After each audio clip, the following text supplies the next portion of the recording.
I recognize the ranking member of the Subcommittee on Sea Power and Projection Forces, the gentleman from Connecticut, Mr. Courtney, for any comments he'd like to make. Thank you, Chairman Rogers, and thank you, Chairman Kelly, for both of your work in getting the committee to today's unveiling of the Sea Power and Projection Forces Subcommittee mark for fiscal year 2026.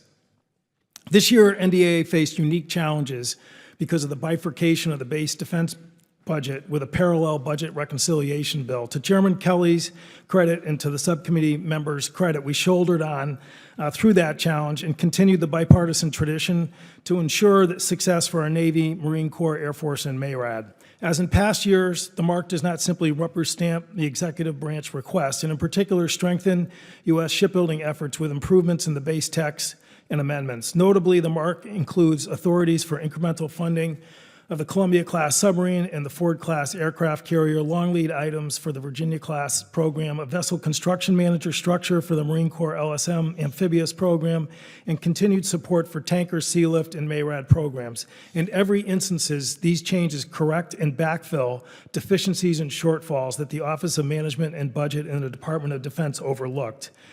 Mr. Chairman, these deficiencies were the result of the unprecedented lateness of a coherent unified budget that was fragmented into two legislative vehicles, the base budget and the reconciliation bill. Over the past 5 months, both vehicles were constantly changing and were riddled with lack of detail.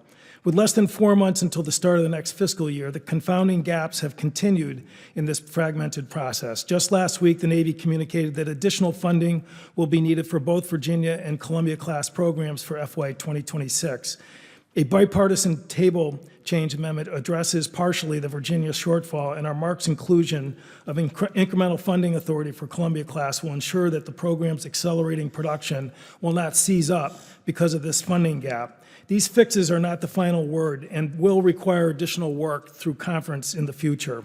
The final fix will require the final fix for both of those programs requires a long-term block contract, and that is ultimately the path to procurement stability and a larger fleet. And to date, we have still not gotten a signal from OMB or Navy leadership that a Block 6 contract is finally going to be executed, which is already 2 years late.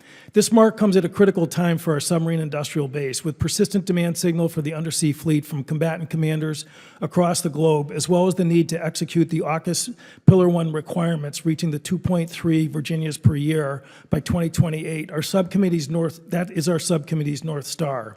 This subcommittee continues the effort to invest in workforce, infrastructure, and shipyards in places like Alabama, Philadelphia, South Carolina, and Florida, all of which our AUKUS ally, Australia, is contributing billions of dollars at the same time under authority that we granted 2 years ago in the 2024 NDAA.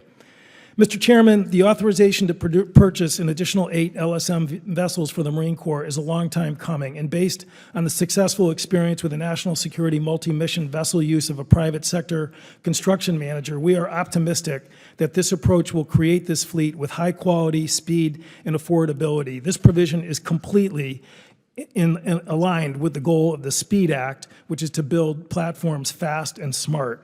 Further, the full subcommittee mark also contains strong authorization for airlift, sea lift, and B-21 long-range bomber programs that, like the undersea fleet, are in high demand.